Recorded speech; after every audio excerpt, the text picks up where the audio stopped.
Prepare yourself for List Off, the gaming podcast where your hosts, Brian and Ryan, rank the things they love. 3, 2, 1, List Off! Sun's out, game's out, because we're in the midst of Key 3, and we are here to do our mission report, talking about all the summer game announcements. How's it going, Brian? It is going swimmingly, Ryan. I'm so glad we're in the summer. I'm so glad we're seeing all these beautiful games. I kind of miss E3, but I'm sure we'll talk a little bit about that later on. But definitely. It's a weird year because we're starting to, it seems like, get the cadence of what to expect in the future. Everything's kind of shifting around. So it's funny because I think like 2 weeks ago, right, we were discussing the games of 2022, and it was like, oh, well, we have Elden Ring, now what? And there's this big lull, and it's time to catch up on the backlog. Well, guess what? Like, that doesn't seem to be the case anymore. We now have a much clearer picture of what's coming in the second half of the year, and it looks like a packed slate. Yeah. And I imagine we're going to find out more. I mean, Nintendo's still not gone, and PlayStation still has more to say, I would hope. Yeah. I mean, I have a feeling PSVR 2 is this year, and they're gonna give us a price, right? Like they're eventually going to give us a date and a price. That has to happen. It has to happen. But all that aside, we'll get to that stuff later. Did you play any games this week? Tell me your pre-flight checklist here, Brian. I did. So I told you, I think last week or maybe 2 weeks ago, that I've been playing a good amount of Apex Legends Mobile with my backbone, with my iPhone, and that's been fun.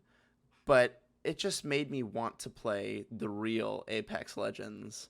So I went ahead and got it on Steam and jumped in, and what a night and day difference in terms of the graphics, the gameplay, and just how bad I actually am in respect to people who know what they're doing with proper controls. Because it's really fun to run around in that world, and you get a better sense of kind of like where people are. I mean, it's kind of hard to see on a phone for sure.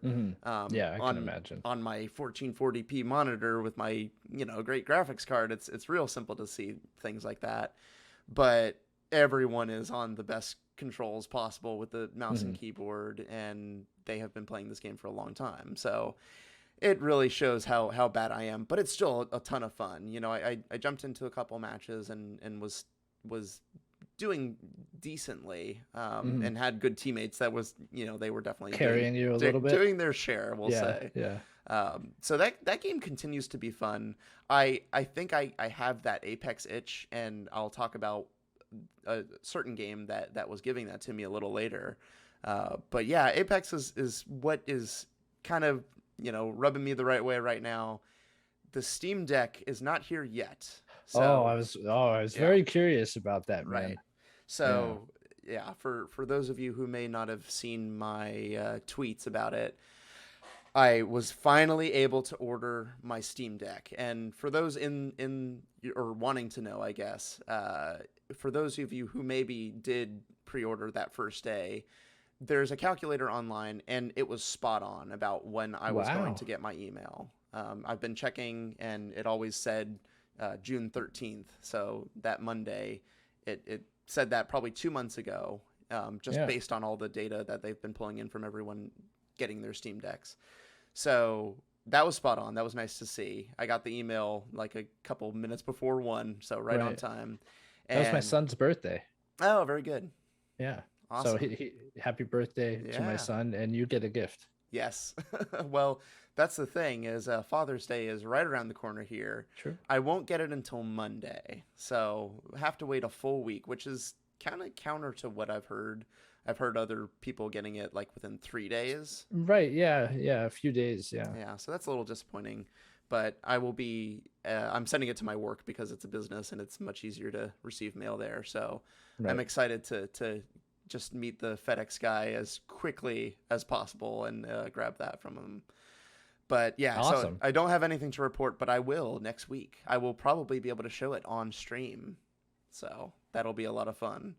Very cool. Yeah. I'm looking forward to that. Hey, Aki, how's it going, man? Thanks for joining us in the chat there. What's up? Hello. But that's all I've been playing is that Apex. I graduated to the big boy PC version, and I'm having a lot of fun. Yeah. But what about you, Ryan? What have you been playing? To be completely honest, absolutely nothing. Oh wow, this is a first. So I didn't touch a video game in the last week, and there's a reason why. I had family in town, and I was doing a lot, as I mentioned, my son's birthday, so I was doing a lot to prepare for that. And we went to actually one of your recommendations from a few episodes ago, a few months ago. You had recommended Legoland, Florida. Yes. So we took our son there for his birthday, and we spent 2 days at Legoland, and we stayed in the pirate hotel they have there. Dude, that hotel is sweet. The theming and the elevators and everything, the room, the treasure hunt, like, oh my gosh, seeing him do the treasure hunt and like the excitement on his face. Thank you very much, Brian's #1 fan, for that. That's sweet. He did have a happy birthday. It was great. Yeah, man, I did not expect to like Legoland as much as I did.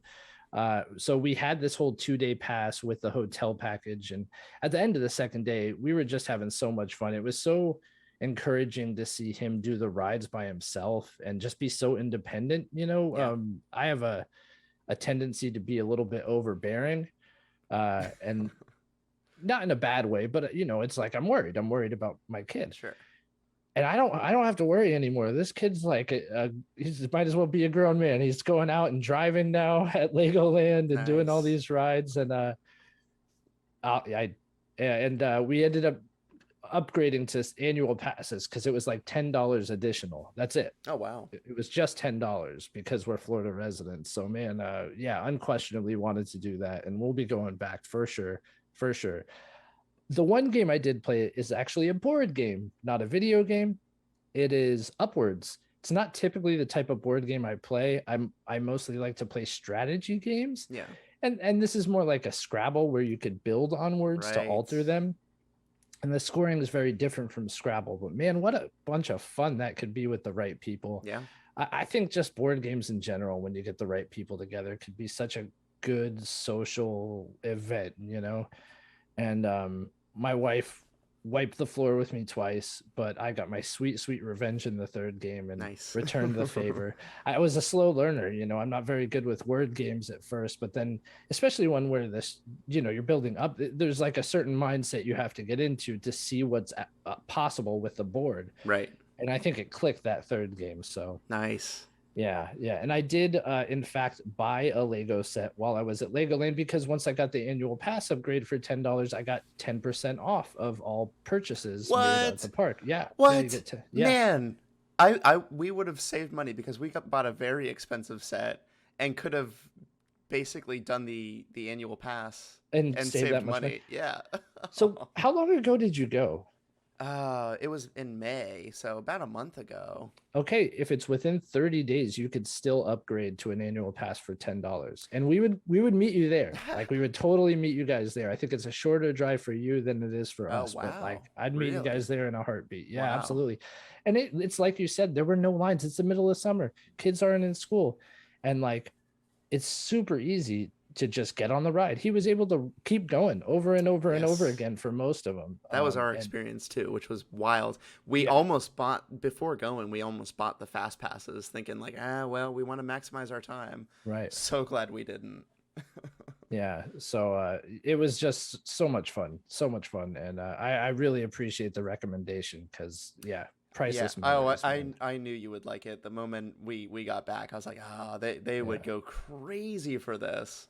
So I know people tune in for Legoland news. So I was gonna say this is we got a regular Phil Spencer shelf on the video here because I think I see something in the background there. You do see something in the background. So after I got my annual pass and I was able to save the 10%, I did buy a Lego set, and it is this Lego set right here. It is the Tall Neck from Horizon Forbidden West and Zero Dawn.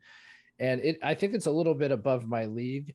I have not put many Lego sets together in the last countless years. Sure. And this is like 1,000 some odd pieces, and it's boy. like crazy shape pieces. But I'm gonna do it, dude. I'm gonna do it, and I think I'm gonna stream the build, at least maybe the finishing touches of it. I might get it started on my own, and then once I get a feel for it and build the confidence, I might try to put it out there for the world to see. Nice. That'll Yeah. be fun. Yeah, Yeah, they man, it didn't will. that set was not available when we went. It was like the next week. So So I did like the video game sets they had, right? Mhm. They had like the Mario ones, and they had a really cool Sonic one. I do think the Sonic set was superior to all the Mario sets except for Bowser's Castle, but they were sold out of Bowser's Castle. What? Oh, they had Yeah. everything when we were there.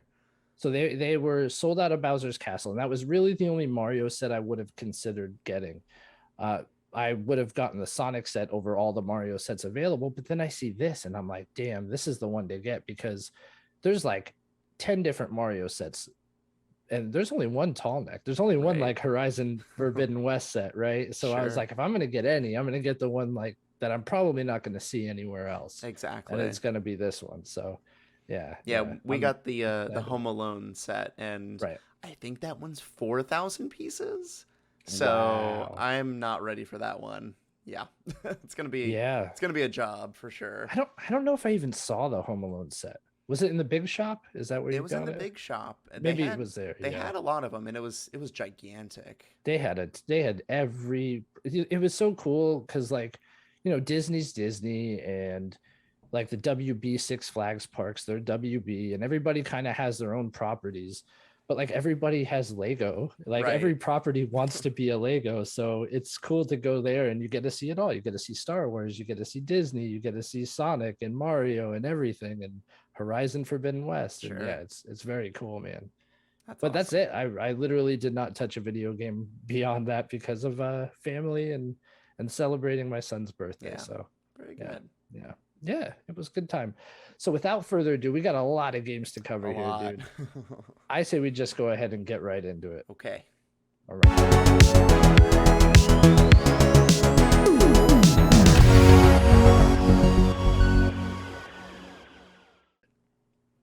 So Brian, Yes. do you want to start with just like the quick hits here, or do you want to go over some of the games that we enjoyed and want to Let's, call out specifically? Let's call out some quick hits first. So All right. we're covering several events. There was Summer Games Fest. There was the Xbox Bethesda Showcase. There's PlayStation had some sort of event like a couple weeks ago. Is that right?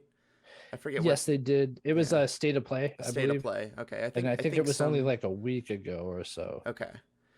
So I think we and I covered will a say- couple games there too. Yeah, real quick, we are recording live again, and if you happen to be in the chat and you want to like chime in about any of the games we're talking about, please feel free. Man. Yes. We'll let your voice be heard. That's without a right. doubt. Yeah, we want to hear about all you have to say about these. So yeah, let's cover these quick hits. Yeah, maybe alternating here. All right. So first one on the list here, Call of Duty Modern Warfare 2.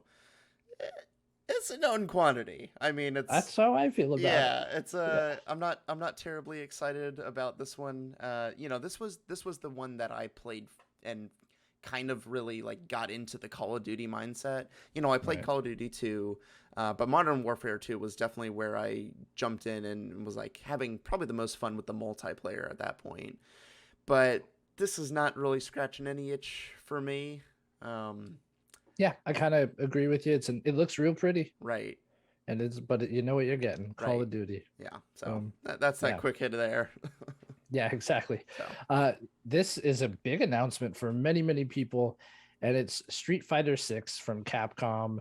I know that a lot of people are looking forward to this game. I am not one of them. I'm not a big fighting game guy, but I have to say it looks good. It looks really clean, and it has that like really, you know, eye-popping graphics. It looks like next level. It looks like the natural evolution of Street Fighter.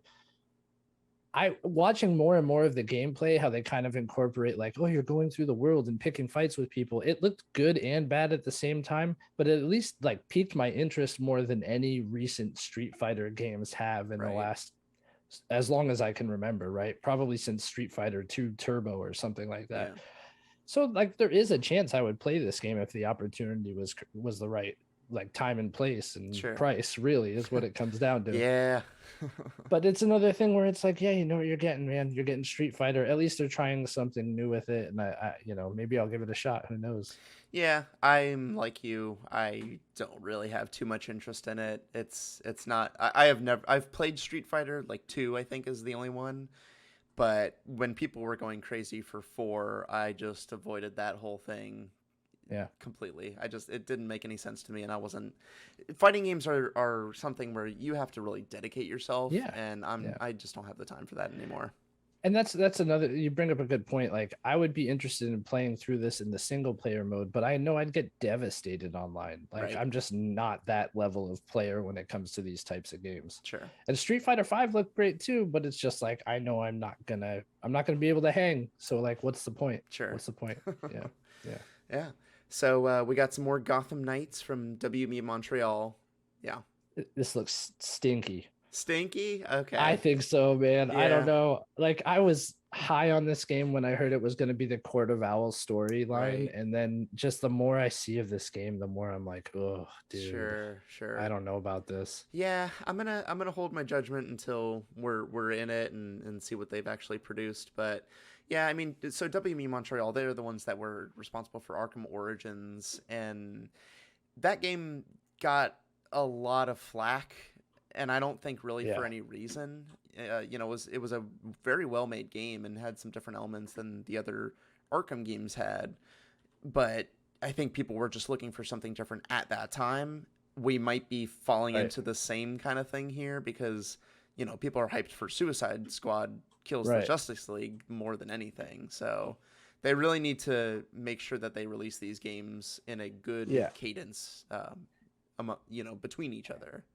Oh, for sure. And I think they're like kind of neck and neck now. It seems like they might arrive within months of each other, and I don't think that would do either game a favor. And it's funny, my attitude totally flip-flopped. Previously, I was looking forward to this more than Suicide Squad kills the Justice League. Right. I definitely don't feel that way anymore. Sure. Yeah. I just want to point out in chat, A2 Americana asking about Overwatch 2. And okay. We did not discuss we will get to that. I promise you. Okay, I thought he was discussing. I thought it was like a typo for Modern Warfare 2. Yeah.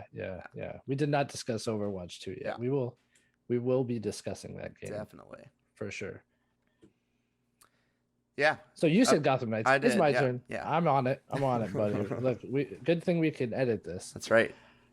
This is actually apt that I'm the one talking about this game. Flashback 2 got announced, dude. Nice. I love these games. You know about my love for these games, man. Right. Flashback was just like a place in time and a very cool action platformer that was ahead of its time in a lot of ways. And yeah, it's getting a sequel 30 years after the original came out, and it's actually the original developer. What? Yeah. Wow. Yeah. Paul Quissette and Microids Studio Lyon. And yeah, man, it's going to be cool. It looks really cool. It does look like it's remaining true to that original art style and gameplay style, but just what you'd expect from a modern indie game as far as like graphical fidelity goes. Right. And I really hope they get the controls to match what we're all used to, because going back to those original games, it's tough because they have the controls are just mapped in the craziest way possible, because there wasn't that like standard aim shoot mechanic that we all know and use now. So I really hope they get that straightened out. And I have confidence they will. I'm sure it's something that they're very aware of. Sure. But I'm really looking forward to this, man. Really, really. And it's supposed to come this year, 2022. Nice. Yeah. Very cool. I think I might have missed this one. Do you remember what showcase this was a part of or anything? No, I don't. Completely unimportant, but yeah. This one flew under my radar. I actually found out about this because before recording, I had Googled like all summer game announcements, Gotcha. and this was one of them. So no, I couldn't tell you where it came from, Sure. but it's there. It's there, man. So the next game here, The Last Case of Benedict Fox. Yeah. So this one looks interesting. It's like kind of a side scroller. It's hard to really parse what it is. It had some like kind of weird I don't even know how to describe it. Almost like there's Lovecraftian. yeah, Right? Lovecraftian. There's definitely some squid stuff going on. Yeah, There's like Victorian horror element. yeah, Yeah, yeah, and yeah, very very dark. I mean, it was getting into to the depths. I mean, it starts with like some hotel or something, and then you are just going deeper and deeper into like the pits of hell. It almost looks like. Yeah, I So think it was like your father's house, right? And your yeah, father's passed away, and now this like spirit you kind of made a deal with is guiding you to like find out more about your father and his right. work. And it was like I can show you like what he saw, and it's like okay, Right. I guess this guy went into hell or something. Yeah, So yeah. that was a little weird. This looked really intriguing to me. Yeah. And I think it was part of that Xbox Bethesda showcase. So I think this is day one game. I think every game they showed at that showcase was day one Game Pass, wasn't it? No, not all of them, because they were showing things like, oh man, there were some that they were showing that I know are not like part of it. There were like 3 or so that aren't a part of it. So I'm actually looking forward to this though. I wouldn't be shocked if this is not one of the day one Game Pass. I'm pretty sure it is. So yeah, I'm actually kind of looking forward to it. Sure. Next on the quick hits is Persona. That's cool if you like these games. People are going to be very excited about this one. If And you like that's coming 100 everywhere. plus hour JRPGs, then Right. hey man, Persona. Throw your Vitas away. You no longer need them. That is big news because this is like the first time you'll be able to play Persona 3 on a lot of platforms, right? Yeah. So I think it's a big deal for a lot of people. Yeah. And I'm not downplaying that. Just not a big deal for me. Yeah. Okay. So Saints Row Volition. Yeah. I didn't catch this one. I have absolutely no interest in Saints Row. Saints Row Volition is the developer. Yes. Yeah. I mean, I don't Saints Row. Like if you want Saints Row, then I'm sure you're happy about this. But I've never played one, so I don't know anything about it. I mean, I've played. You never played a Saints Row game? Like a single one of them? Never. Man, you think you know a guy, right? No, this looks good. It actually looks intriguing. It looks like maybe the most fun sandbox game to come along. And like Saints Row always delved headfirst into that ridiculousness, over the top action, and this just seems to be taking it to the next level. And obviously what you're capable of putting into a game now compared to even just 5 years ago, they seem to be taking full advantage of that in the most ridiculous ways possible. And it just seems like a dream factory. Like if you want to go be nuts in an open world with like no repercussions, this game is the one you could do it in. Beautiful. I'm sure people are happy. Seems to be. It's getting good buzz. It is getting good buzz. Yeah, for sure. All right. You're up. Oh, I know that you talked about Saints Row more, but yeah. Right. I know. So this is just an announcement that Riot Games is partnered with Xbox, and their games are coming to Game Pass. I think like League of Legends comes with all characters unlocked. Right. And Valorant coming with all characters unlocked. It's like every single Riot game is now going to be on Game Pass with everything unlocked, and that is humongous news. It's huge. It's a huge deal. Yeah, absolutely. Like the only thing I really know about any of the Riot games are Arcane, the League of Legends series, and I know these are extremely popular games. It's just I've never really gotten into any of them, but I mean, people love Valorant, people love League of Legends, and all of these are highly competitive, and just to be able to enter and not like be a step behind as far as having unlocks, that's pretty cool. Yeah. I feel like it's going to make it easier for people to get involved with these games. Like it kind of has me intrigued. If Valorant pops up on my Xbox, carousel of games, then I might just go ahead and try it. Yeah. So for sure. All right, this is a big one for me. Overwatch 2. Yeah. So, yeah, they gave it a date. It's in October.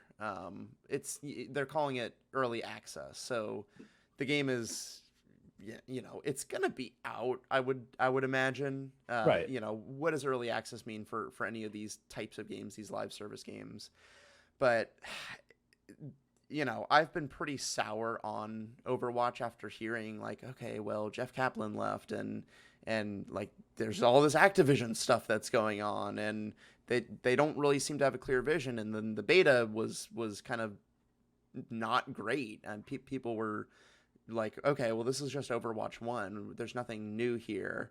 So Overwatch 2 is going to be coming in October. They said that it's not going to include any of the PvE stuff, that's the new thing for Overwatch 2. That's the thing that hasn't been a part of like anything in the Overwatch universe, save for some like one-off events. But this trailer definitely got me excited to just play Overwatch. Well, that's good to hear. And this was the game that I was referencing and talking about, Apex Legends. I want to jump back into that multiplayer realm in a big way. And I feel like Overwatch is definitely going to get me there. The biggest, like, most exciting points in my gaming career, I think Overwatch takes some top spots for that. It's just a really fun gameplay. Just having two teams, picking your classes. Like, I think that's the coolest thing, is just picking classes and having a role. And I know that people like fight over who's playing what class. They have ways to kind of get people into the match types that they like. And I know there's all sorts of garbage about the meta and all that, but I don't care. I just like jumping into a game. I like seeing where I'm going to be placed. Like, I'll play a tank all day. I love tanks. I'll play a support all day.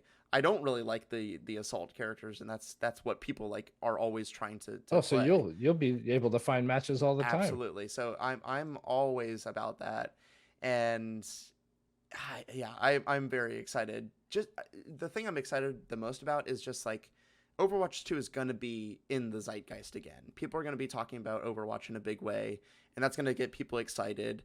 And I want at some point for you and me to play this game to see if it's your bag at all. And it's free to play, so like there's no barrier whatsoever. I would definitely give it a shot. I just I don't know. Do you think so? From somebody who has experience playing Overwatch, which I do not. Okay. Does it seem like the sequel's justified now? So I don't really care about that. Like, really? To put it blankly, I think this is it's like Destiny to Destiny 2. It's a chance for them to like kind of wipe the slate. Refresh. They know they have all these lessons they've learned. Yeah. They can do really bad things. I'm not saying like this is going to make everything good, but I feel like this is their opportunity to say like, okay, we know what we want. This is what we're setting out to do. We have all these lessons from the past, and it's gonna be a thing. And I think, just the partnership that is coming from Microsoft, that could blow the wind in I guess either direction. But if they make the right steps, then they can right the Activision ship in a big way. So, I mean, that's true. It does need writing. So it's interesting hearing your perspective saying, it doesn't really matter whether or not the sequel is justified. We do have a comment here in the chat, A2 Americana, saying looking forward to it, but Overwatch 2 is a bit of a letdown. Sure. And I can understand that trepidation, but so I didn't play the beta at all. I purposefully avoided it because I just heard a lot of people kind of not really liking it. Yeah, I'm gonna wait with bated breath and come October we'll see how it goes. I'm not saying I won't play it, but from the outside looking in, it did look like more Overwatch. Right. And if they capture that lightning that the first game had, I would say in the beginning was when I was most excited for it. It's a game that I've played on and off. We'll see. I getcha. Yeah. So my turn now? Yeah, go ahead. Who can keep track of this stuff? Yeah. Now I just want to bring up Scorn. Is apparently coming in October. What an apt time of year for this game. This is like the fleshy Doom-esque FPS that has been around, it seems like, forever. Right? Like, I remember seeing stuff about Scorn what feels like 7 years ago now, 8 years ago, right? Apparently it is finally coming in October from Ebb Software. This, I have to say, when I first saw it many moons ago, I was like, man, this could be cool. Like, really like dark, squishy shooter. Now I look at it and I'm like, I'd probably be too grossed out to play this game, dude. What if Doom was disgusting? It's like making Doom look like Mario Odyssey. Yeah, and some of this stuff, like some of the shots were really cool, like H.R. Geiger type, architecture and stuff like that, and like, it looks neat, but I'm like, man, anytime it moves or like something gets like squished, I'm just like, on second thought, I don't know. I'm not even a squeamish person. It's just like, I don't know if I want to like spend hours looking at that, I just hope that when I get to pull out that umbilical cord, that the DualSense or whatever controller I can use. It's like that adaptive trigger. Right. Yeah, there you go, man. So no thanks. Well, thanks, isn't this an Xbox exclusive now that I'm remembering? I think it's one that only has been shown at Xbox stuff, so that's what makes me think it's only a part of their stuff. Right. Yeah. Cool. Scorn. Great. Yeah, man. All right. We got This was something. This was something. Hey man, as someone who just started playing Ark not too long ago, this kind of has me excited. We got Ark 2, so the Ark sequel, and Vin Diesel riding a dinosaur, riding atop that a T-Rex or something. I don't know. Dude. Yeah, this was a purely CG trailer. We got to hear some very audible grunts from Vin Diesel in this. That was him. I mean, like, there's no mistaking it. Yeah, it was weird. It's weird. It was weird. It was like not even good CG. Like, it looked like Vin Diesel, but it looked like an early 2000s game version of Vin Diesel. Yeah. So we'll see what this ends up being. I'm kind of interested because, like I said, we just played a decent amount of Ark, but I don't really care too much. Yeah, it was a very brief announcement. So was this next one, yes. Goat Simulator 3. I thought it was cool how they parodied the Dead Island 2 trailer, because that game never came out.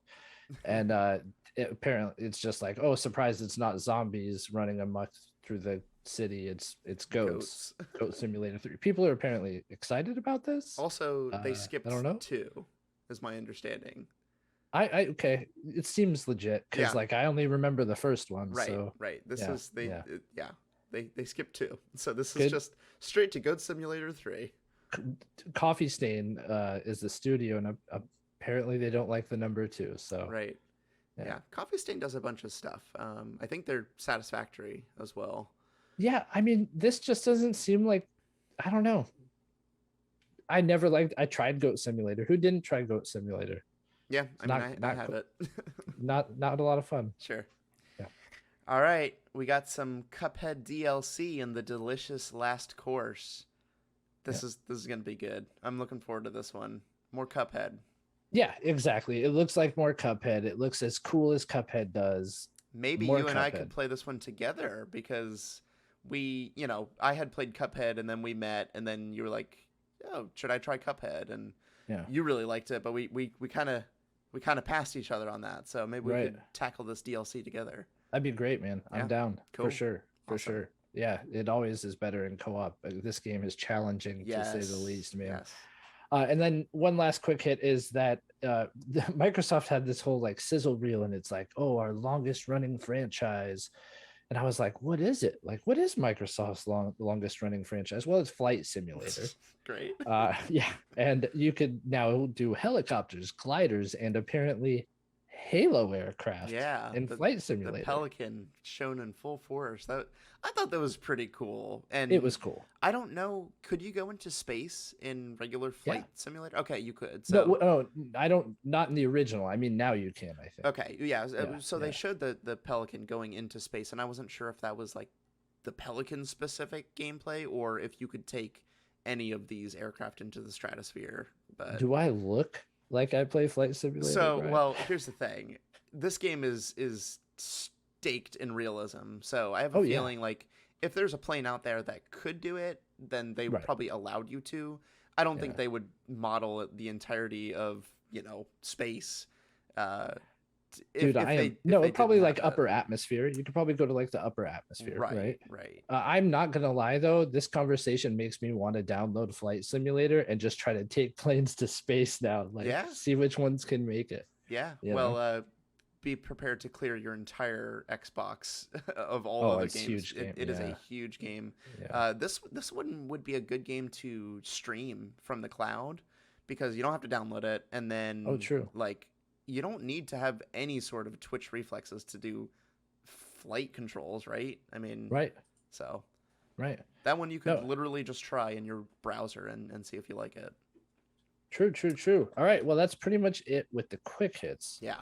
And I mean, most of these are probably going to be pretty quick that we're running through anyway, but these are games I definitely wanted to just kind of give a little more attention to. Yeah. Did you happen to catch this this first trailer that I have on here, the Entropy Center? So some of these I'm reading and I'm like, like I saw glimpses of it. I wasn't able to watch any of these streams like in their entirety or live. So I kind of just went back and looked at trailers. Right. So honestly, these first two I did not see trailers for. Okay. Well, can I share my screen? You will have to figure that out. I don't know how to. All right. Well, I'm going to do it. Let's see if you gave me the oh, no, you disabled my screen share. Let me. I see how it is. It's all good. Because I want to show you these. I think like they're interesting enough, you know? Yeah. Well, let me just see how I can do that. Little something for the Twitch viewers too. Yeah. Do you know how I can enable that? Because I have no idea. It's the same way you enabled. I think you actually go down to screen sharing down at the bottom, and there's options in there. Yeah, I mean it's advanced sharing options. Yeah, and then allow who can share. It says all. Who can share? All I can do it now. I can do it now. Cool. I must have hit something. All right, hold on. Let me. Yeah. All right, you ready? It might be in this little box, but yes, let's see what you got for us. All right, I think it shares sound too. Here we go. Let's do it. Ready? Here we go.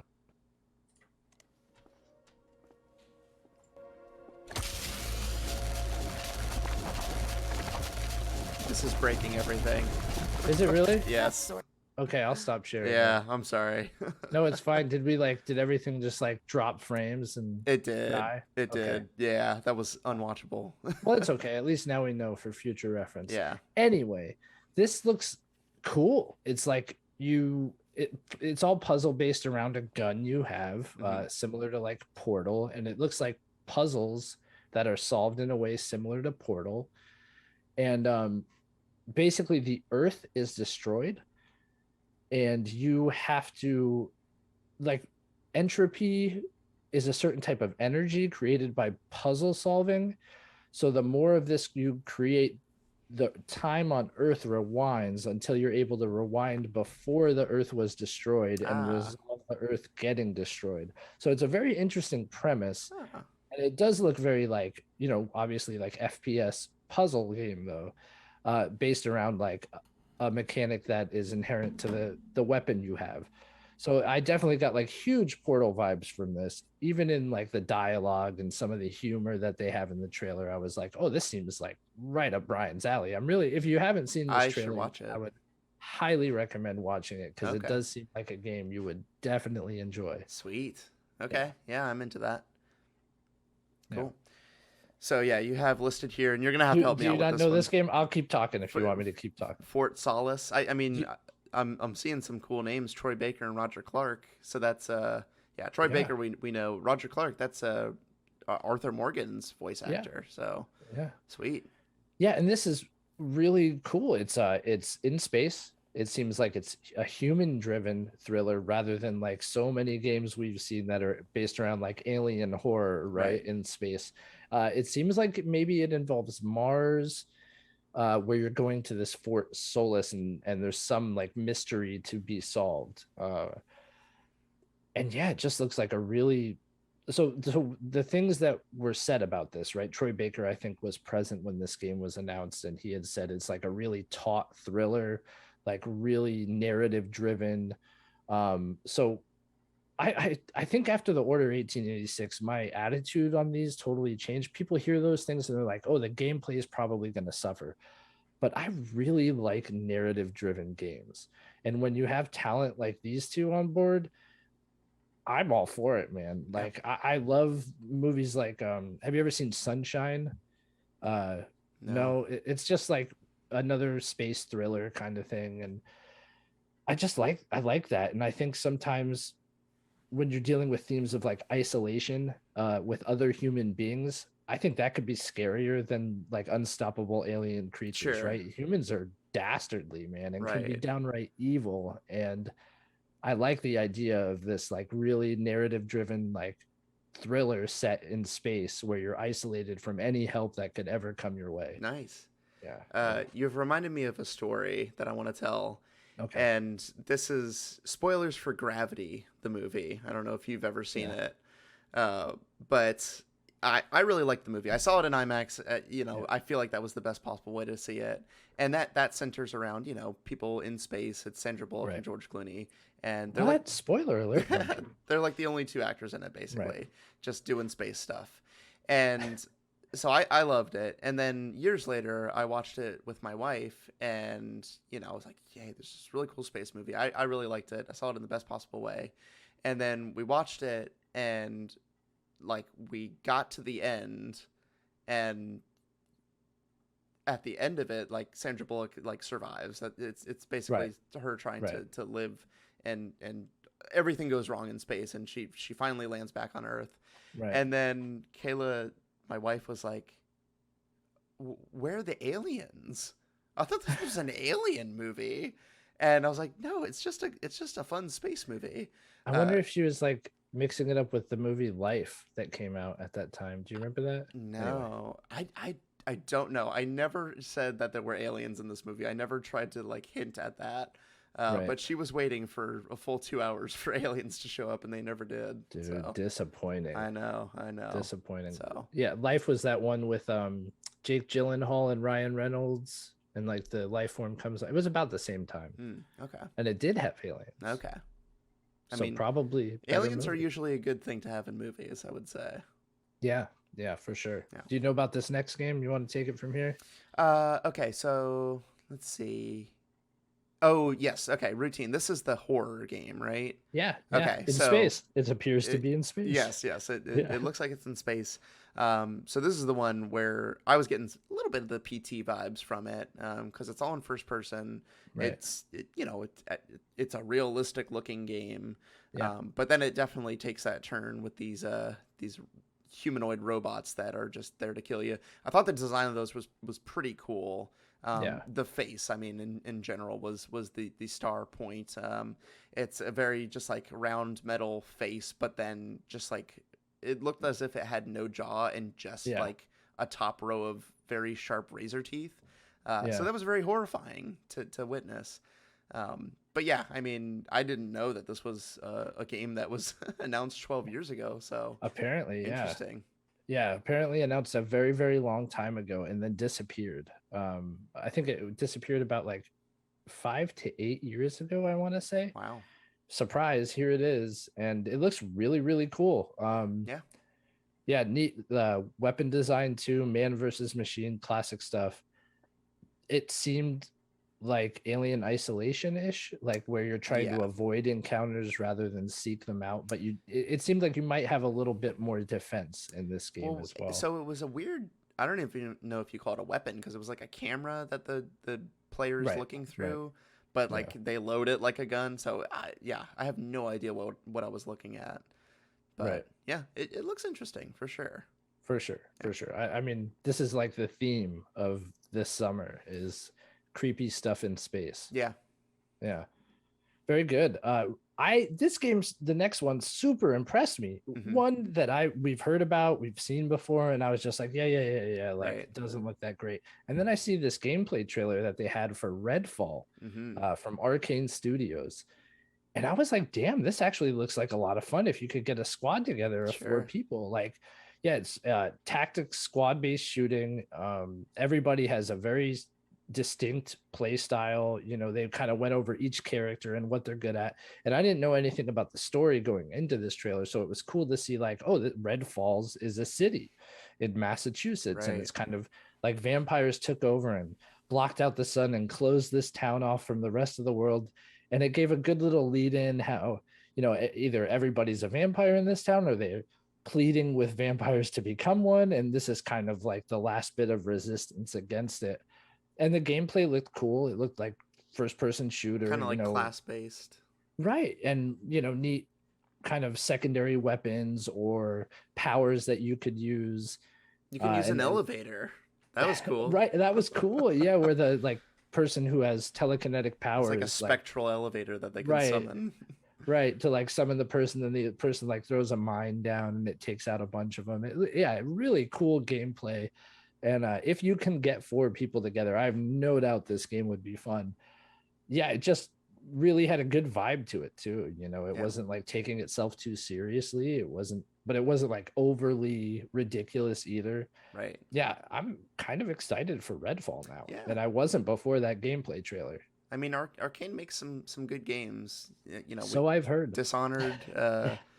Yeah, I really liked Dishonored of what I played, but I played on PC and there was some game-breaking bug that stopped my progress. And that's a bummer. Yeah, I mean, again, these are Xbox studios at this point, so I could just jump on whenever I want. And this is Arcane is that studio I've heard from anyone who's played one of their games how good they are, and I've just never played one of their games. Yeah. Is that Deathloop? Is that the same? Yeah. Okay, yeah. So another one that I haven't played. I'm waiting for that to come to Game Pass. Yeah, it should be coming in, what, 4 months? Exactly, so? sure. Yeah. All right, American Arcadia. Are you familiar with this? Apparently not. None of this is ringing a bell. So this was kind of neat. It's a little indie game. And the reason I wanted to bring it up here is it's like, it starts with this speech. This lady's giving a speech about how, like Arcadia is a city where everybody lives in luxury and it's filmed 24/7, you know, blah, blah, blah. And so apparently these people live within this city and they have no work, nothing to worry about. They're just like live luxurious lives. But they don't know they're being filmed and monitored, and it's closed off from the rest of the world. So it's like this large scale Truman Show almost. I see. And from the trailer, there's this guy like trying to escape, and he's getting pointers from someone, like a woman on the outside, right, who like wants to help him get out. And basically the director of this whole thing is trying to hunt you down and kill you. And it's kind of this like indie, like 2.5D game, and it just had a really cool art style to it. And I love the premise too. Like, I loved the Truman Show, and I like that someone's like, oh, how can we make that into a game? And it seems to be a really interesting concept. And, you know, I think it's something that resonates with a lot of people, right? Like feeling like you're in a controlled environment and you just want to get out. And it's definitely like those tones throughout the trailer. If you haven't seen the trailer, I do recommend you check it out because it looks like a neat little indie game by Out of the Blue Games and Raw Fury. Those are the 2 developing studios. And yeah, looks great. I'm really looking forward to it, actually. There are a few games that like I haven't seen a lot of buzz about. Right. That I'm super excited for, and this is one of them. And we didn't know about this. It's just like just out of the blue. Here's a cool new game that no one knew about. Out of the blue. Yeah, sweet. Very good. Yeah. Very good, Brian. I didn't even mean to do that. So yeah, I totally get the Truman vibes. Truman Show. It almost kind of reminds me of The Village. Did you ever watch that M. Night Shyamalan movie? Yeah. Yes. Yeah. So that was just like a group of people that, you know, on the outset, we didn't even know that they were just living in their own kind of community away from everyone. Right. And then you slowly find out that that's the case. So it's The Village, man. Yeah. Dude, I don't think it was that bad. liked that movie. So I'm a Bryce Dallas Howard stan, like through and through. And yeah, that was the role that I was like, this actress is really great. So yeah, I think I dig Bryce Dallas Howard. Yeah, I'm a fan. Yeah, fantastic music. She's pretty. She's right. Pretty. James Newton Howard, killer score for that movie. All violins, but still really, really cool. Yeah. All right, so that was technically mine, but can I take this next one? Absolutely. Okay. This is what we've been waiting for. We're still waiting a little bit more. We need more information, but Silk Song finally making an appearance. This is, you know, the Hollow Knight sequel, I guess you can call it. Did you ever think it would be in an Xbox showcase? No, everyone was pinning this as a Nintendo thing for whatever reason. I know. But man, they finally talked about Silk Song. It's going to be part of Day One Game Pass, that's amazing. I mean, that must have been a huge bag of money that they agreed to take because they, you know, this is a game that's going to sell. No one is going to anyone who is like looking forward to this game is going to buy it. Now they won't have to. They'll just have to be subscribed to Game Pass. So, you know, I know that's probably going to sully some people, but again, this is a game that is going to be available on multiple platforms. It's not Xbox specific. But I am ready for this. This feels like Hollow Knight with the movement speed and tactical vibes of Ori, where Ori is a much faster game. You're having to do a lot more kind of control and jumping around than Hollow Knight. You know, that was very slow, deliberate. You were very deliberate about where you were jumping to, but this seems a lot more fast paced. Oh man, I am looking forward to this game, and it seems like it's going to be a completely different speed than what Hollow Knight is. Absolutely. I'm actually looking forward to this as well. I think it looked great. I think when I couldn't believe it when I saw Silksong, when I saw Hornet. I was like, wait, whoa, like this is it. It's here at the Xbox showcase. Yep. And then of course I watched the trailer and I'm just waiting for that last title card, and it says, you know, day one on Game Pass, and I'm looking for the date. I'm scanning the entire screen. Yeah. And there is no date. And I'm like, did I miss it? Did I miss the date? Like, was it in the trailer? Yeah. No, there is no date. And people are pointing to the fact that in the conference they said that all these games are going to be within, or we're aiming to get them within a 12-month period. Right. Oh man, I feel like they had to be very careful with the language on that because of games like this. There's no way that if they didn't announce a date for this, then I just wonder, like, who makes those deals, right? Like, is you know, everybody always said, oh, we'll see it at a Nintendo Direct. Yeah. So was there something, like, how are these deals made as far as who gets to announce what? Is it going to be like, oh, at the Nintendo Direct, they'll say a date? I feel like maybe Team Cherry is probably in control of that. I mean, they're the ones developing the game. I would imagine that that's part of the kind of the like, hey, you're going to announce your release date for us, right? Yeah. So. I have to say, I think in chat, Rise for the Emblem sums it up best, where he or she says, day one on Game Pass. Oh, we meant to say one day it'll be on Game Pass. And that is completely accurate. Right. Completely accurate. So obviously this was a huge one for me. I'm definitely looking forward to it.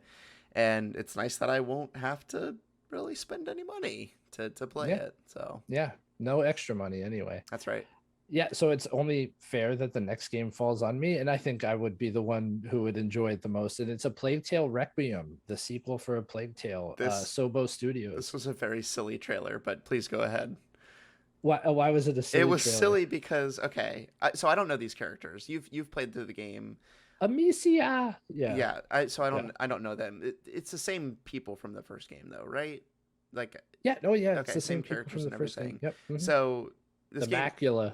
Sorry, go ahead. I keep interrupting. It looks very like, I'm sure people have drawn the comparison to The Last of Us, because you're just like, you're like crawling around, you're sneaking around. But the thing that I found silly was that like the kid says like, oh, like no more killing soldiers, right? And then the girl's like, right, we're not doing that anymore. Cut to like 50 instances of her that just like brutally murdering people. Right. So I actually think that's interesting, because the first game was kind of about the Hugo, right, is her younger brother, and it was about her protecting him and making these sacrifices to protect him. And some of the sacrifices she had to make led to brutality, like her committing these acts of murder and things of that nature to save them. And she doesn't want to do this. It's not like in the first game she doesn't want to do it, but this trailer at least seemed to be focused on her kind of leaning more into that darkness, right, and that like brutality. And that, I thought that was interesting. I think story-wise it's going to be good. The thing that surprised me about this trailer is it showed a lot of the same mechanics from the first game. And I enjoyed the first game, but it was like, oh, like use, you know, her her bolo to light the flame, and like, man, you were doing that all throughout the first game, like, oh, push this like torch so that the rats don't get you, and it's like that was the first game.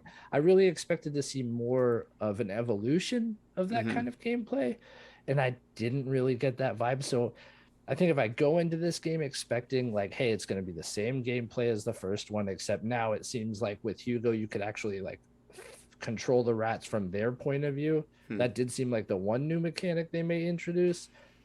But other than that, it seems like the focus here is story about those characters. And I mean, that's what the first game was, right?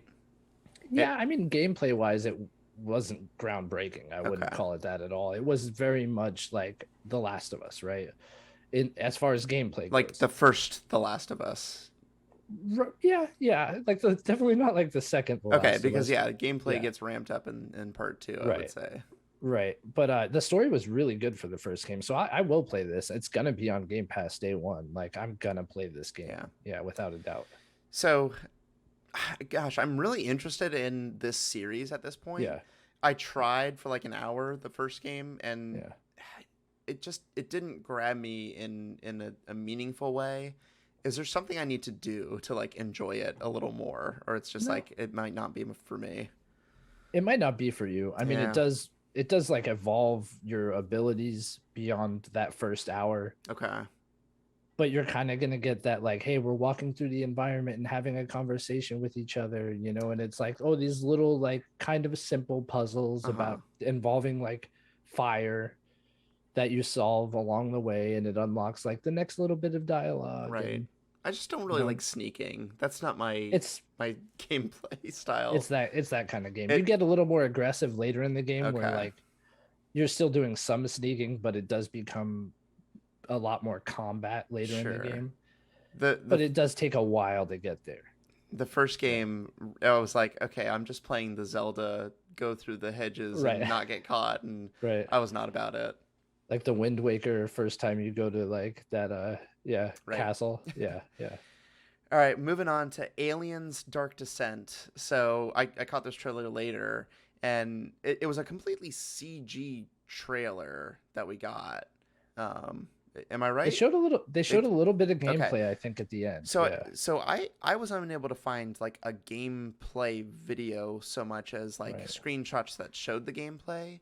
Right. And so the trailer was cool. I mean, it's very Aliens, I mean, it's alien stuff for sure. But I guess the gameplay and then the screenshots that I saw, so I'm not getting the XCOM so much that you're pointing out here in the notes. I got more of a Helldivers or a game that I mentioned before, Killzone Liberation, where it's that top down. Or what's the game we just played? The Ascent. That's the vibe that I'm getting more so, where you're kind of like almost twin stick shootery. So I don't know. I mean, I didn't see the gameplay in real sense. No, it's true. Like, it might be twin stick shootery. It just seemed like it could be more tactical than that. But it also very well could be like twin stick shooter. Sure. They showed a brief bit at the end there where it was just that kind of top-down isometric view. So I was thinking, oh, maybe it's something like Mario plus Rabbids, XCOM, move your pieces along the squares on the board and pick your attack. But it very easily could be, I mean, think about the name even, the Dark Descent, right? Maybe it's like the Ascent. Exactly, right. Which wouldn't be a bad thing either. I like Aliens as a property. I love the movies. I think the second film, if you go for that kind of vibe in a twin stick shooter game, it's a good mix without a doubt. Ryan. Yeah. Can I make a confession?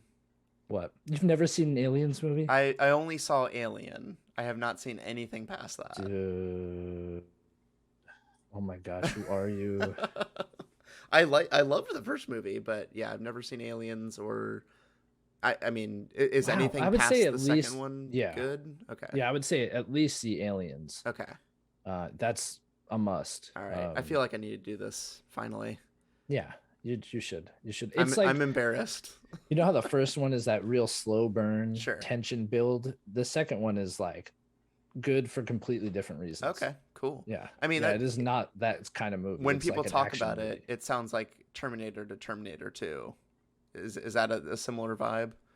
Yeah, I would say so. Yeah, Okay. I would say that's a very fair comparison. Sweet. Yeah. Cool. All right. That was Aliens. Very good. Yeah. Very good. So this is another one of those titles that totally impressed me. This, for me, was maybe the best announcement of that Xbox Really? showcase. Okay. Swear on my life. Wow. Yeah, I could not. I was like, at first, I'm like, oh, here we go. Like, look at this, another dark, like, kind of Soulsborne clone, right? But then it like the character designs and the level designs and the world designs and some of the mechanics they seem to be implementing in the gameplay. I'm talking about Flintlock, The Siege of Dawn. I don't know this developer, Kepler Interactive. There is a very good chance this amounts to be kind of just a middle of the road game. Mm-hmm. But there was enough there that I saw that I was like, damn, I want to get my hands on this and I want to play it. It does look like similar to maybe like Souls-esque combat, but maybe even more like Returnal. It seemed like there was a faster dodge or dash. Right? Yeah. Even if like it looked like a boss with the waves of attacks coming and she was like dodging and like double jumping. Right, and it looked like a cool setting for that type of gameplay too. Everything seemed somewhat like Middle Eastern in nature, and the enemy designs I thought were extremely unique. Just like odd characters with weird appendages and heads and faces, and like, yeah, it was really cool. If you somehow missed this trailer or didn't see the Xbox showcase, go check out the trailer for Flintlock, The Siege of Dawn. This, to me, looked like it could be a big sleeper hit. Like it does look like it has the potential to be a huge game. Right. Yeah. Yeah, and you get like a cool little fox animal that follows you around and is part of the gameplay, certainly. Right. I mean, so you saw this trailer. Good. I did. Yeah, okay, yeah. Great, This is one I picked up like well after, and yeah, just like it's not one that you see the name and immediately are like, okay, I know what this game is. You have to watch it to know what it's about. But yeah, it kind of there's like sword combat and gunplay at the same time. It seemed that way, yeah. So that's why, like, initially my thought was like, oh, kind of like a Soulsborne game because of the sword combat, but there was shooting as well. Yeah. So, who knows? Maybe like a Soulsborne meets Returnal. Like, what a perfect mix of games. I mean, that would be cool. Yeah. That would be really cool. Yeah. If you had the speed of Returnal in a Soulsborne game, right? I mean, isn't that Sekiro a little bit? I've never played that one, but I've never played Sekiro. You're pretty either, fast so in that. We could both be talking about Sekiro. Exactly. Yeah. Like, imagine that. Yeah. Yeah. How have you not played Sekiro? You love these Soulsborne games so much. I do. It just seems so different from the Soulsborne games I enjoy. Okay. That I didn't touch it. I wanted to play it for the longest time, and I just somehow always talked myself out of it. Even when it was on sale, I was like, no, I could get it at that price anytime. Wow. Yeah. I feel probably like should go back and play it. I feel like in 6 months you're gonna be like, guys, I can't believe it. Sekiro is the best game ever. Right. I played Sekiro, and I don't know what I was waiting for. Yeah. Okay, well, moving on to the Callisto Protocol. Hey, not to interrupt you, you might have to go back and say the Callisto Protocol again. Real quick, we got a follower. Haig himself followed us 12 minutes ago, so I know we're really late on mentioning this, but thanks for the follow, man. Brian, I don't know if you have like our notifications on in Streamlabs, but there's a way to turn those on so people so we'll know when people follow us and whatnot. Yeah. Maybe I can dip that into the right-hand side here. Yeah. But thanks for the follow if you're still here. Really appreciate that, dude. Yes. Thank you. Yeah. I could probably do that on the fly if you give me Anyway, Callisto Protocol is the next game that we want to talk about here. So this is by Striking Distance Studios. This is like Dead Space. It is super Dead Space-y. It's the same original developers. Is that right? Right, it is. It is the Striking Distance Studios was not the original developer, but of the Dead Space. The people who worked. Glenn Schofield. Okay. I think most significantly was like the lead on Dead Space, and he's also the lead on this. And so go ahead, tell me how you feel about Callisto Protocol. So this is another space horror game, right? Definitely ramping up the gore. We got to see a person get mutilated by some sort of choppy uppy machine. So that was cool to see. But yeah, I mean, if it's anything like Dead Space, I think I'll be here for it. I think a lot of people were high on this game, and it certainly looks cool. It certainly looks like if you want to put an award on the best space horror game of the Summer Games Fest or any of these summer shows, this is the one that I think people are going to gravitate towards. But yeah, I mean, it seemed like it's hard to tell from the combat, but he had that little baton. We don't know how like much gunplay there's going to be. It seems like a little more. He had a gun. Okay, for sure. Yeah, okay. There was a gun. But yeah, there was definitely a more an emphasis on getting up close and personal. The craziest part of this trailer, and I don't know what this monster is going to be called, but it is completely horrifying to me. But there's a part in the trailer where there's like this creature that's just like hanging up against a wall, like spidered up. And the main character is just like up in its face, looking at it and like rotating around it. And then the creature's like eyes are moving, and it looks like a completely dead thing, but its eyes are just like watching you. And that was so unnerving. Yeah, so it was kind of like those scenes in God of War or Jedi Fallen Order, where you like shimmy through things, and the guy was like shimmying by this, and it just like as he passes it, the eye opens. Super unnerving. Right. Yeah. Very, very. There was a lot that was unnerving in this trailer. It feels like that's going to be like a creature. Like, okay, I know this thing is not going to move until a certain point, but the eyes, like they are really like. The eyes are making you focus on them because that's the only thing that's moving. Just so creepy to me. Yeah. So I like that you brought up the environmental kills, right?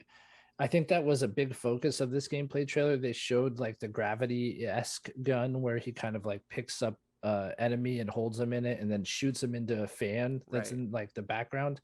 And then immediately a similar thing happens to him where he gets like knocked into a rotating spire and it just like sucks him in, pulls his arm in and like rips him apart. So I thought that was cool to like bookend that little section with those, because it's like, hey, look, like you could do this to the enemies, but make sure you're in the right place because they could do it to you too if you get knocked into it. Very creepy vibes, very squishy. Maybe not quite Scorn levels of squishy, but a very squishy looking game. Yeah, man, I am just super excited about this. So it did have that little baton for melee, which was cool, and it seemed to have like an energy to it. There was also the gun looked similar to the Dead Space gun. It looked like it was oriented in a vertical fashion. If you just look at like the gun itself. So I'm like, oh, I wonder if they do a similar thing where you could kind of like turn it to vertical or horizontal depending on how you want to shoot the enemies. But man, this is a game. When I saw the trailer, the very first trailer, I was like, okay, this could be cool. But it was a completely CG trailer that we got about a year ago. And then I started hearing like, oh, it's going to be in the PUBG universe. And I'm like, man, I don't really know about this. Like, I know they got Glenn Schofield on board, but like, I don't feel good about this game. And now just seeing these two trailers in the last few months here, I'm fully on board with this game. I have little to no doubt this is going to be like a monumental horror title. And I'm very much looking forward to it. It looks like it's right up my alley, dude. Like, oh, dark, like gruesome, aliens in space, the theme of the summer. I'm all about it. It's all about it. So interesting to me how like right now, a lot of the games we're talking about, we have no idea how they're going to play or how what impact they're going to have.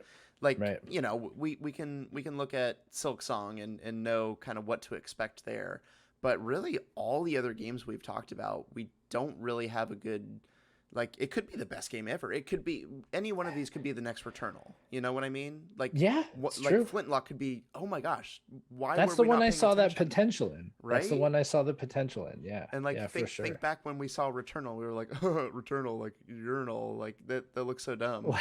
I don't know if I made that joke. I had some feelings on it where I was not excited at all. It didn't look interesting. Right. So very cool. I'm going to let you talk about this next game. Yeah, because you're going to get the one after for sure.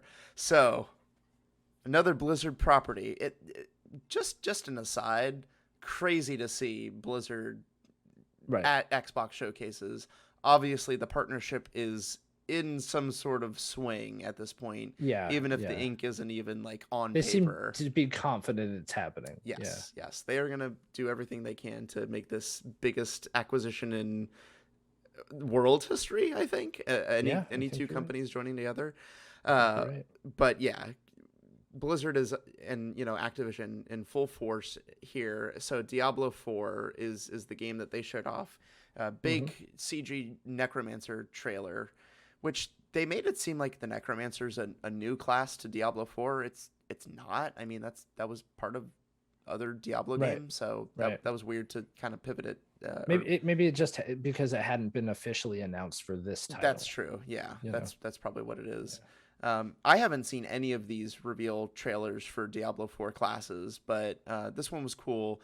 I am definitely a druid based on what gameplay I saw. I like those big, hulking, powerful characters, so I'll be playing a druid in Diablo 4 in case anyone was curious. But yeah, man, after spending some time with Diablo Immortal, this game looks way more beautiful. Obviously, completely different to compare the two. But I'm ready for another Diablo game. Diablo 3 was my first foray into the game, franchise at all. Right. And I loved playing it. I loved going through with my friends on that. And Diablo 4 looks like a good time. Looks like more Diablo, of course, but I think I'm ready for that game. Yeah. It looks super polished. I mean, the environments look great. Different aesthetic for sure, but like the level of detail had me thinking about the Ascent, Yeah. Which I think has some of the best isometric environmental design I've ever seen. Right. And they announced this as open world, so that's gonna be the shift I think people are gonna be most interested in. So it's gonna be less about kind of zones and more about this is just a overall connected world. Right. And seeing that level of detail, it looks good. It does look good. Might bring me back to Diablo. Who knows? Like anything could happen. And now remind me real quick your Diablo gameplay. You've played 2. It was played 2. Okay. Yeah, I played 2. So you completely skipped 3. Yeah, I 2 was a time and a place for me. Sure. I feel like it was what everybody I knew was playing when it came out. So I got it and I played it and I loved it.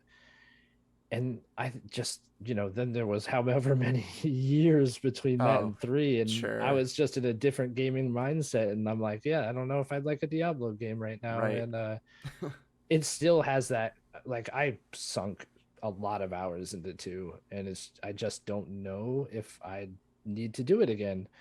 But I am intrigued by Diablo 4 for sure. Definitely intrigued. Cool. Yeah. So the next bit is, so you're watching an Xbox showcase, Xbox plus Bethesda, and you definitely wouldn't expect Hideo Kojima to show up, but he did, which is just about the most Kojima thing ever. And he didn't show anything. He didn't really have much to say other than he has a partnership with Microsoft and for a game that he is developing and the cloud. I think that he intends to make use of the cloud in some way. Yeah, I'm excited. I don't really need to know much more than what he said. Sure. But man, what a mind mess seeing Hideo Kojima at an Xbox showcase. It was just like it blew my mind. There's been a lot of talks about him having a game announced for Sony and maybe even Sony buying out Kojima Productions.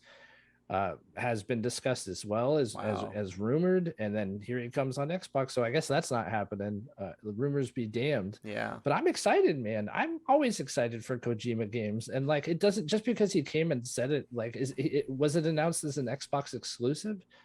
I mean, it is a partnership of some sort. So it's maybe an and I'm cool with that. I'm cool with him going and doing Death Stranding on Sony and like. Oh, sure, you want an exclusive? I'll do one for you. Like, let him hop around, let him do whatever.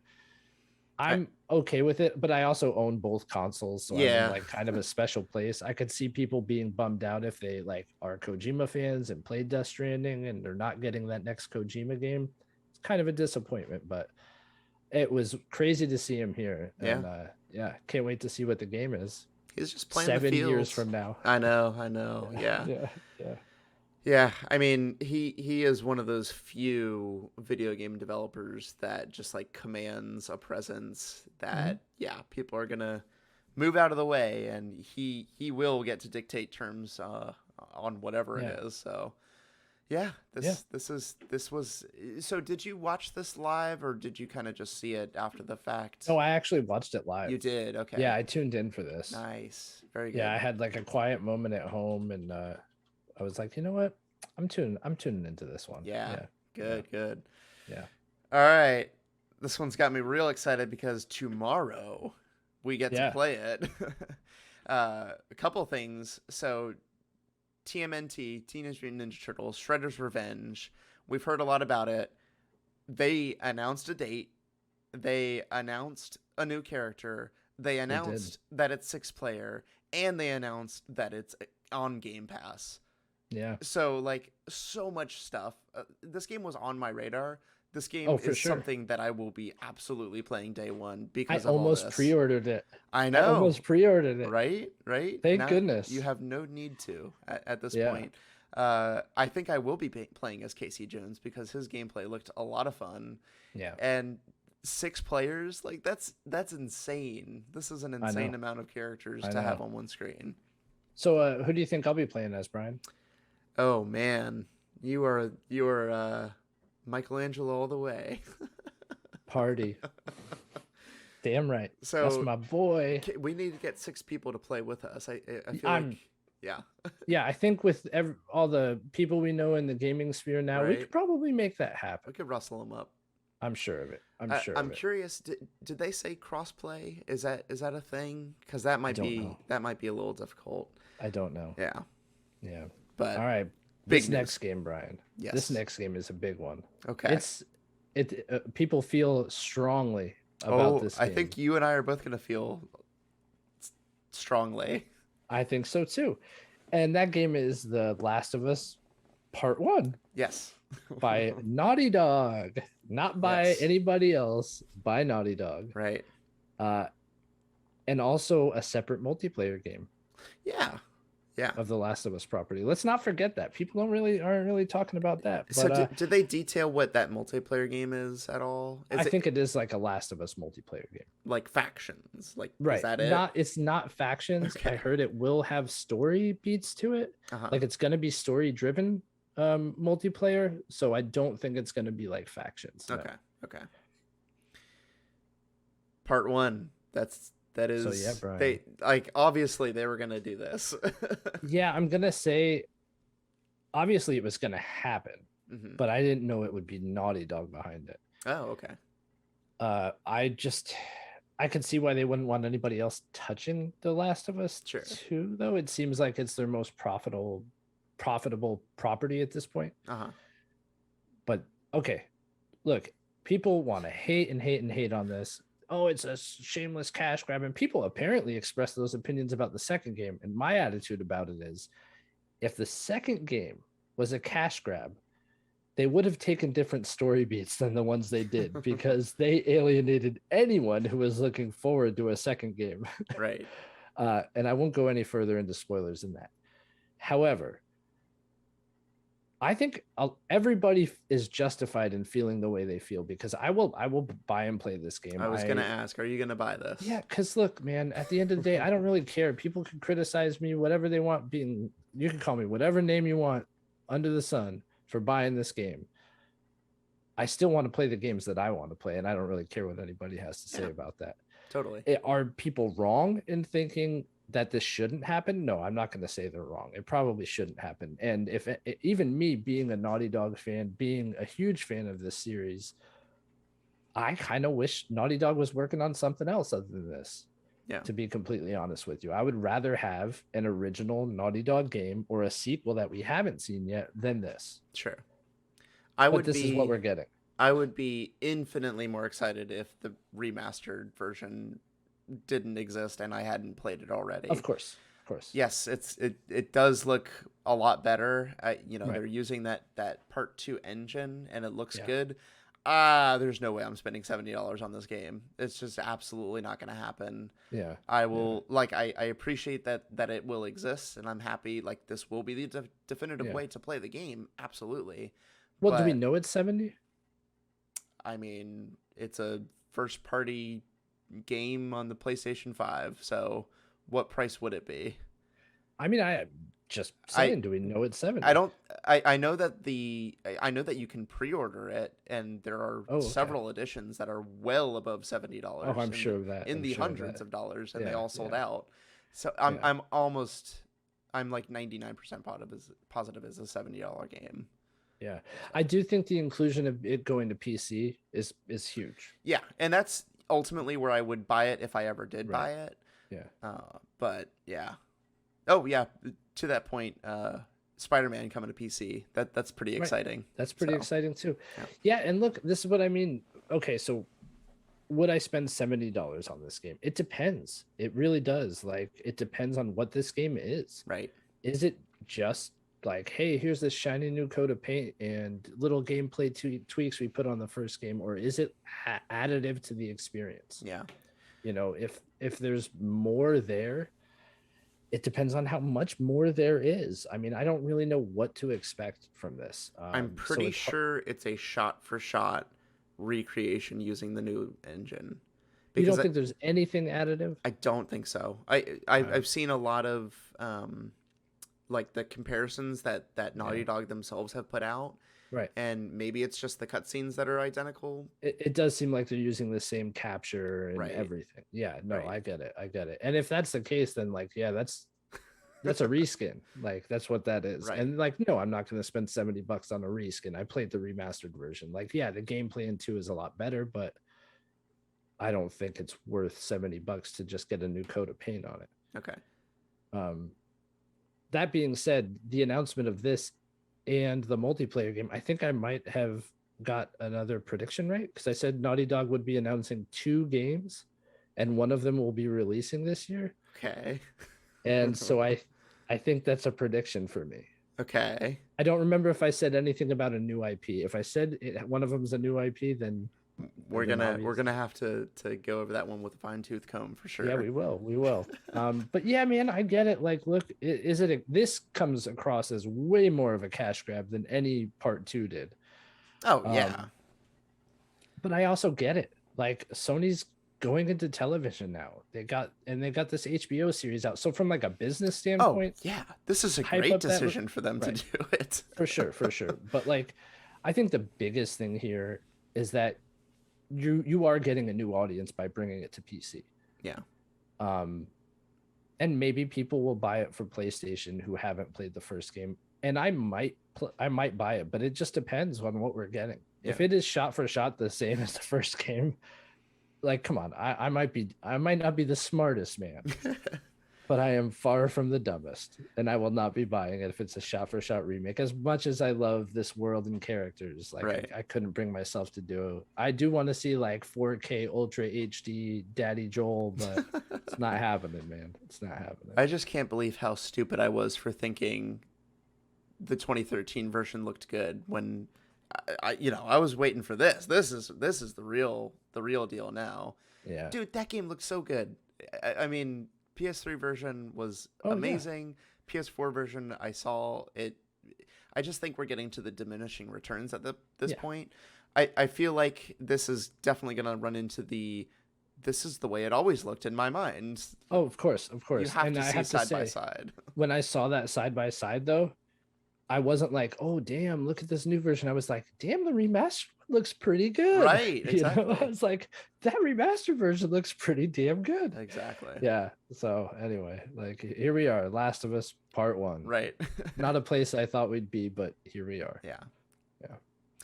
All right. This one is just a me game. I realize that no one is probably very excited about Lightyear Frontier, but man, when I saw this game, I was like, is this like a Satisfactory game? Because I'm interested. It looks like it, doesn't it? Is this like a Stardew Valley game? Because I'm interested. Yeah. And it's it's all of those Valley. Things. It's Space Dew Valley. It has a sense of humor of Satisfactory. It seems like very tongue in cheek, and yeah, you're just in a mech and you're farming stuff, and like I don't know, man. It's a Game Pass, so why not? Yeah. Yeah, Good point. these are my games, and I will. It's multiplayer too. Like there's so many cool things that I'm here for. Oh yeah, they showed 4 of those mechs just walking around. So, yeah. Maybe I'll join you. Yeah. In the Lightyear Buzz Lightyear Frontier. That's right. Yeah. Speaking of which, I'm gonna see that movie this weekend. Oh, you are? Do you have tickets? Yeah. Not yet, cool. But definitely that's my Father's Day. Is nice. Lightyear? Yep. Yeah. That'll be good. Very cool. My wife and son leave town. They go visit family for a few weeks every summer. And it's the time when Thor Love and Thunder is hitting theaters. So I am definitely going to that. Wow. My friend. Nice. Yeah, buddy. Can't wait for that. Yeah. So, hey, you know what? Speaking of Marvel, the last game I want to talk about here is Midnight Suns. Beautiful transition. Hey, thanks, buddy. Sometimes it comes naturally. So we got to see a ton more of this game. Like, I was surprised by how much we saw. People had hours and hours, like 5 hours hands-on, and I saw a pretty big deep dive about those 5 hours, and a few things surprised me. It looks very cool, but I was surprised by how sim-driven it seems. It's like you're the setting where your base of operations is the Abbey, right?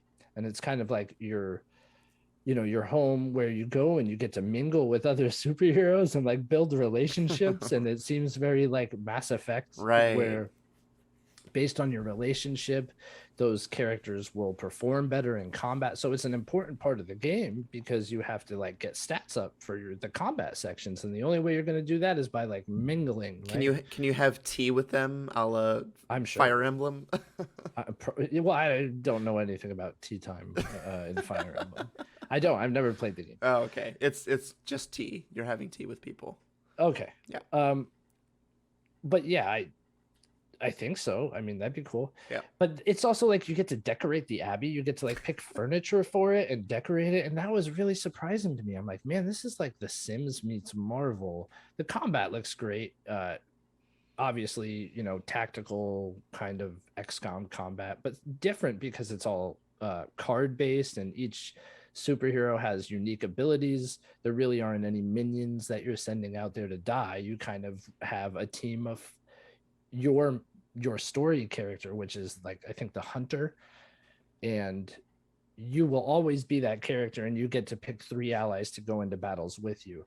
So each character from the Marvel universe brings something else to the table. So you kind of have to balance the challenge versus the squad you choose. And yeah, man, I watched like a 50-minute deep dive that somebody did after having 5 hours hands-on with the game. And I have to say, like, it in some ways, it's not the game I thought it was, but I am definitely intrigued enough to say I'm probably going to get this game the day it's released. Yeah. Like, it's the Marvel I want to see, and I love Marvel games. Yeah, I'm super interested. I didn't see anything that you're talking about. I've only seen whatever initial trailers that have been in the past. Yeah. But I want to jump into that deep dive at this point. That sounds really cool. Oh, I'll send you a link to it. Yeah, please do. Yeah. All right, I threw this last one on here because it's been a game that's talked about a lot. I just wanted to get your quick hit on it. But Sonic Frontiers. Right, Breath of the Sonic. Breath of the Sonic. Breath of the Hedgehog. Yeah. Yeah. Oh man, Sonic. Like let's give it the old Sonic try, but yeah. I don't know how much success this one's gonna garner. It'll sell. Sure. It'll sell. Look, the Sonic movies are big right now. This game will sell. Yeah. It will sell. Yeah. Do you think it'll be playable? I don't think so. I feel like that's the question we should be asking, right? I think we're going to run into the, all the problems that 3D Sonics have, falling through the worlds, things not lining up. Yeah. It's going to be the same stuff that we always run into. I agree. I agree. And it doesn't look like we're going that fast either. So, God, what a missed opportunity. They just made a realistic looking world. Sonic level, like think about Emerald Hill Zone or the casino place. Like I know there's so much like rich Sonic stuff that they could have done. Just jump into those worlds, and it would have been so much more interesting. Nah, we're gonna use Nintendo's worlds.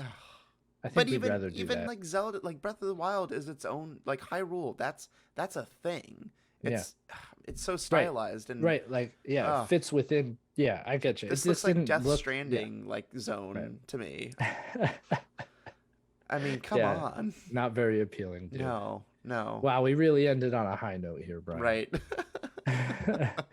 Well, yeah, those are the games announced so far. I am sure there will be more. PSVR 2 we saw some of, and we'll see more of, and hopefully get a date and price on that.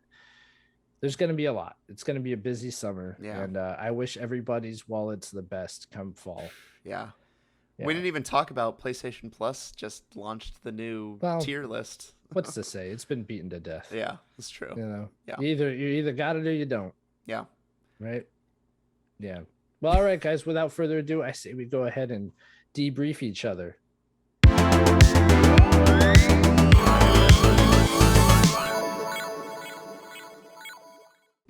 All right, Brian, it's debrief time. Take off my pants. No, we're like Seinfeld. We always say it without saying it. Okay. Oh no. Oh, it's like the contest. Increasing threat. We got to keep increasing. Oh, okay. Yeah, what we're going after here. Okay, I don't know if I'm ready for that game. All right. Well, I will grace you with my galactic debrief. So this is a music entry for me. Are you familiar with the artist Samuel Kim? The name does sound familiar. Okay. So I was unaware of this artist before, but they do a lot. There are a lot of albums out there. The one that I have fallen in absolute love with is called Star Wars Cross Pirates of the Caribbean. Whoa. And they just take Star Wars songs and mix them with Pirates of the Caribbean songs. Perfect. So you'll get things like Marry Me and Across the Stars, which are like the two love themes in the two movies. And so they'll have like an undergoing, like, here's the Pirates of the Caribbean, and then like they'll let that ride, and then they'll bring in like separately Star Wars, and then they'll start intertwining them, and you'll get like the Force theme and like Up is Down from Pirates of the Caribbean. Nice. So many cool iterations, and like there's like 5 different pairings that are spot on. Like, you know how like pop music, you can kind of put it all together and it like follows the same beat. I feel like this takes a little more effort to get things in time with each other. I don't know anything about music theory, but it seemed like a colossal task. But check out Star Wars Cross Pirates of the Caribbean by Samuel Kim. It's on Spotify and everywhere. Really cool album. Very cool. Yeah, I definitely will check it out. That sounds awesome. Yeah, sounds like something I would really enjoy. Sure. So my debrief, my depantsing, involves Stranger Things season 4. Okay. Yeah, I kind of wanted to make it through the whole thing before I talked about it, but I enjoyed it from the start. Okay. Yeah, so Stranger Things was a show I really loved the first season. Like, I thought it did things and touched nostalgia in ways that rarely shows do. Sure. And it had a darker side to it. And then like the second season was kind of like, ooh, I don't know what they're trying to do here. Yeah. Like they could have just done more of the same and it would have been all right. And then the third that's season, where I fell off at number 2. Yeah, it wasn't good. I would have to say the second season was my least favorite. The third season, they took it in a different direction that I was like, hey, this is actually like pretty cool. It's not bad. It wasn't quite levels of the first season, but definitely not as bad as the second. This fourth season so far is great. Okay. Yeah, I think it adds context to earlier seasons of the show, and it just does a wonderful job of, painting where those kids are at this stage in their life. I love it. I loved it as much as I felt myself as engrossed in it as I did the first season, except for maybe a few things. There are some characters that like just blatantly suck. Oh no. Yeah, I mean, and this is probably going to be an unpopular opinion. There's a character named Argyle where I'm like, dude, this like is not a cool. He's like a stoner, right? Like a Spicoli type. And I never really liked the way those people are portrayed in media because it's like, come on, like get real, like oh, this guy gets high, so he must be stupid. Right. And act like an idiot and say stupid things all the time. And it's like, just be better than that, writers. Like most people probably get high. Like there's a ton of people out there getting high, and I'm sure you wouldn't even know it. But then like you also have these characters like there's this dude who there's like a D&D group right at the high school, and there's this guy who's in the story, he's like been left back a few years, but his intro scene, he gets up and all but dances and sings on tables about himself, and I'm just like, who is this guy? And it is like very clearly a grown man, because they try to hide like his 5 o'clock shadow, and it's just like, what is this dude? But it's fun. At the end of the day, it's fun, and it does, I think, get better as the season goes along. I think they have a few more episodes airing in July to wrap everything up, and I'm really, really looking forward to that. Yeah, I was surprised by how much I enjoyed this. I expected it to be like the last 2 seasons where it's something you just kind of put on and like mindlessly enjoy, but this is something I actually found myself invested in. I really can't wait to see how they wrap it all up, man. Nice. I enjoyed it. Yeah, definitely. I feel like this is, I mean, I'm just pulling this out of my butt, but it feels like Stranger Things is their Netflix's like coup de grace. This is the one that they're pushing as their main show.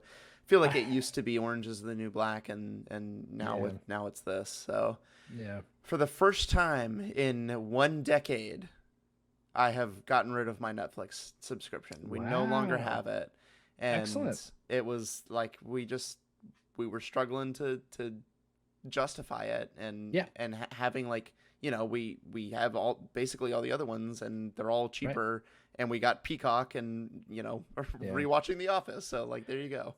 Well, I got rid of Netflix. I piggyback off of somebody else's, but yeah, it was the first one to go out of all of them, because I think $18. It's so ridiculous. Right. And I don't think, for what I'm looking for, I'd rather have HBO Max and Disney Plus. Exactly. Those are really probably my 2 favorites. Disney Plus is indispensable. Like, there's no. We have kids. With kids, there's no way. Yeah. Bluey. Oh my God, Bluey's so good. Bluey's the best. Bluey's great. Absolute best show. It's the best kids show ever made. Yeah. For sure. For sure. My God. But we're not here to talk about Bluey. No, we're not. We've already. I feel like I've done a Bluey debrief. We have. Yeah.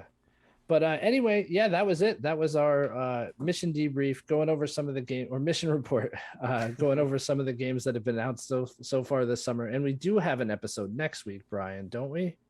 Yeah, we are going in. I know it's E3 centric.